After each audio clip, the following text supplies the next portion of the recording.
There's a bigger dream waiting for you, just waiting for you to step into it.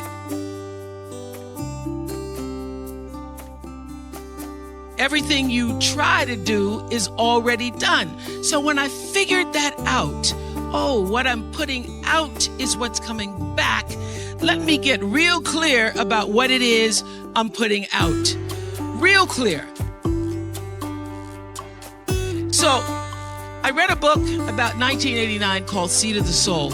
And in that book, Gary Zukav talked about the laws of karma, of the laws of cause and effect, the third law of motion. And in that book, he talked about how intention, your intention is always one with the law. Meaning, before you even think about a thing, you have an intention for the thing. And that the intention is going to determine the outcome. That's why the same people can go to the same church service and somebody walk down the aisle just to be seen to put some money in the church, and somebody else who just goes and just has a little bit to offer. The intention with which you give, the intention with which you serve determines the outcome. So when I figured that out, I went, whoa, I changed everything I did on my show.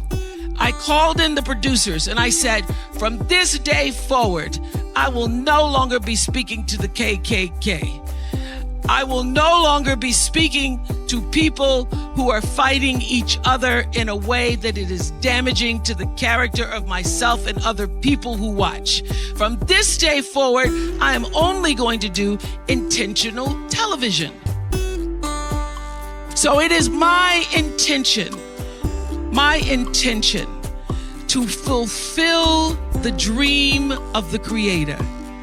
It is my intention to live to the highest calling and be pressed to the mark of the highest calling that I have come to do. And when you can ask the Creator, ask that which made you you, what is your dream for me? I guarantee you, instead of you trying to define the dream, what is your dream for me? If you're able to lean into the dream that the universe and all the forces of light and love and power and grace by all the names that we call God has for you, nobody can touch you. Every single day, I would have a pre-show meeting and have the producers come in and state to me, what is your intention? How do we want to use whoever is on this show, whatever is happening on this show, to serve the audience in a way that fulfills the mission of uplifting, enlightening, encouraging, as well as entertaining. And if it doesn't do that, then I can't do it. There's a bigger dream waiting for you, just waiting for you to step into it. To step into it. Your life is big. Your life is huge. And we spend so much time wanting to be in somebody else's life. And you don't get honored, you don't get revered, you don't get celebrating wanting what somebody else has, because that which created you, divine intelligence that dreamed you from before your ancestors ever knew they would become your ancestors, that which dreamed the seed of you, wants you to know how special, how wondrous, how mysterious, how complex, how glorious, how phenomenal you are. And you get no credit messing in somebody else's territory or trying to have power over something you have no control. Another one of my favorite teachings is The Wizard of Oz. When the Wicked Witch of the West says, go away from here because you don't have any power here, you have no power in any territory other than your own. Oh, but you are the master of that. You get to be the master of your own fate. You get to be the captain of your own soul. And if you just manage that, if you just took care of your territory, oh, the glorious, glorious, glorious, wondrous, wondrous opportunities and possibilities that are waiting for you. So the question is, what are you resisting? What are you pushing against? What are you not allowing? What are you blocking because you have this idea of who and what you're supposed to be instead of leaning into the dream that's already been created and waiting for you? It's waiting for you.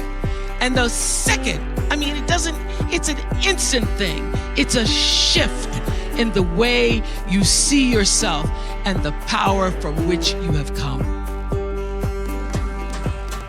I went through some tough times after I left the Oprah show. I made a conscious decision that when I felt I had said all that I could say and the audience had heard it, that I would move on and that I would not spend my life regretting or trying to hold on to what used to be or hold on to what I had. So I dreamed this dream of starting a network. And in the beginning, it was a struggle. It was a struggle because honest to goodness, I did not know what I was doing. I was trying to figure it out. I thought that the Oprah show audience would follow us to OWN. And then I realized y'all didn't have cable.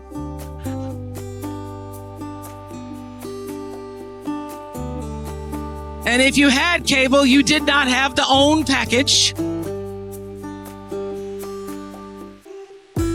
So it took me a minute. And unlike most people who you get to have your mistakes in private, some don't go right in your life, you get to sulk about it in private.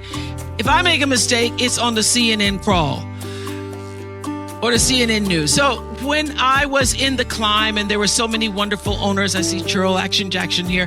There were so many wonderful owners, people who said, oh, we're going to stand with you. We're going to stand by you. Thank you, Roland Martin. There were so many people who said, listen, we believe that this can happen. So I dreamed the dream along with Tyler Perry, who was my friend, who came to me and said, Tyler said, I'm going to help you out because Tyler can go home and write a script and direct it, produce it, and shoot it, and do it for less money than anybody in Hollywood. So we started with a foundation of have and have nots.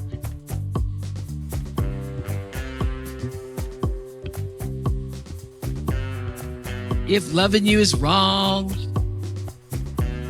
love thy neighbor, Mama Hattie.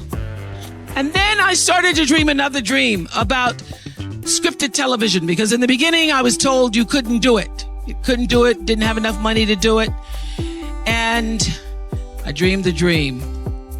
I read Proverbs 11:28 that says, those who trust in their riches will fall, but the righteous will rise and thrive like a green leaf.